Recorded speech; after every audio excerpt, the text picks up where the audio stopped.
Okay, so the last thing we're going to talk about before we actually take our quiz for this unit is applying the Pythagorean theorem. So you guys actually saw the Pythagorean theorem way back in middle school. I believe they teach it in 8th grade, so it should look familiar. If not, I'm going to reteach the formula, so it's not a big deal. But the Pythagorean theorem is something that can only be used with right triangles to find a missing side length. Okay, how do you know it's a right triangle? It has this little box.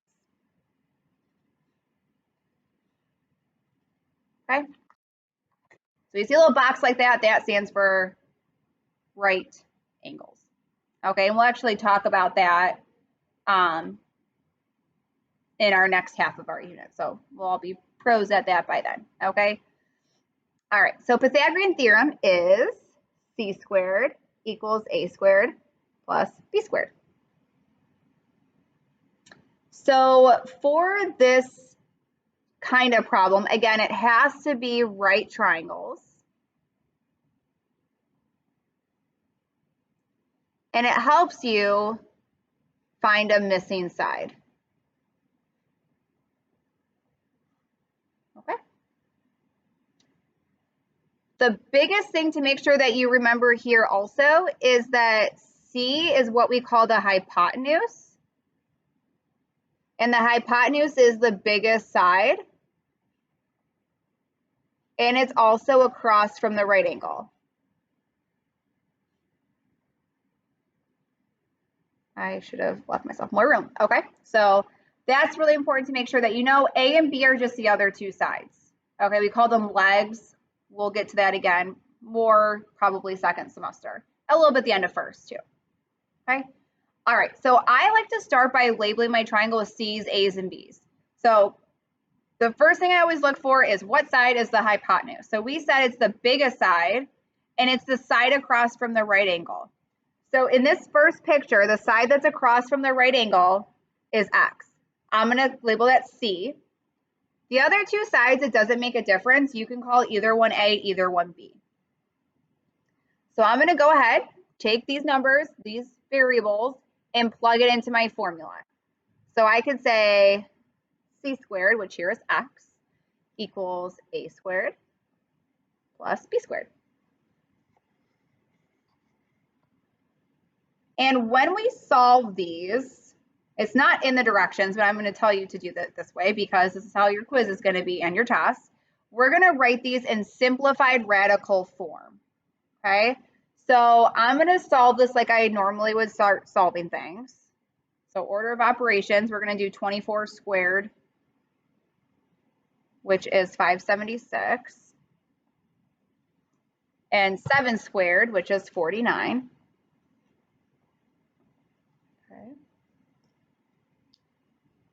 And 576 plus 49 is 625.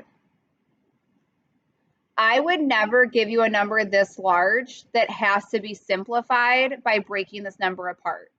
So when I go to solve for X, if I see X squared, it's like when you're solving an equation, let's say like this, X minus 2 equals 6, okay? To solve this, you have to do the opposite of minus in order to get rid of that 2. The opposite of minus is adding, right? So that's how you usually solve equations, okay?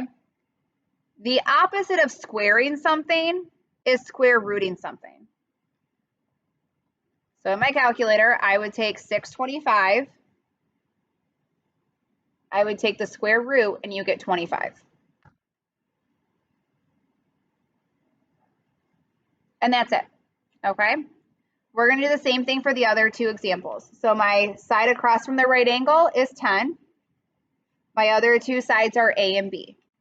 So I have 10 squared equals, I almost called that A, X, A squared plus B squared, which is 5. Okay? All right. 10 squared, 10 times 10 is 100. 5 squared, 5 times 5 is 25. And we'll solve this for X. So we have to get the X by itself, subtract 25. Take the square root. Okay?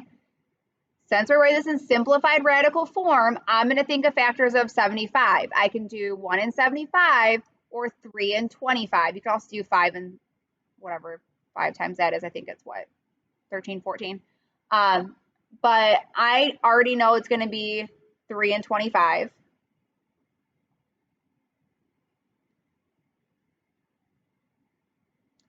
And let's see, the square root of 25 is 5. The square root of 3 is, say, in the square root of 3.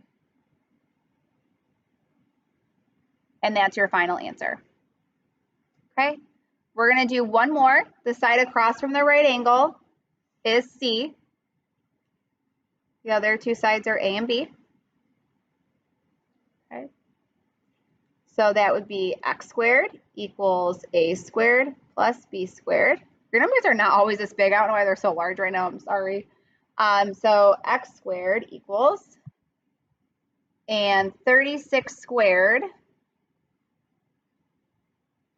gives you 1,296, and 15 squared is 225.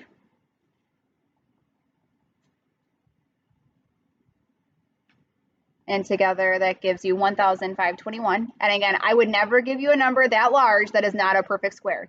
So I would just at this point go into your calculator, take the square root of 1,521, and you should get 39. Okay, so you're not always going to have to break it apart. Sometimes it does work out nicely, sometimes it doesn't. But again, if it's a large number, I would say I consider large anything over like 300. It will be a perfect square. Okay, so try not to worry too much about the big numbers.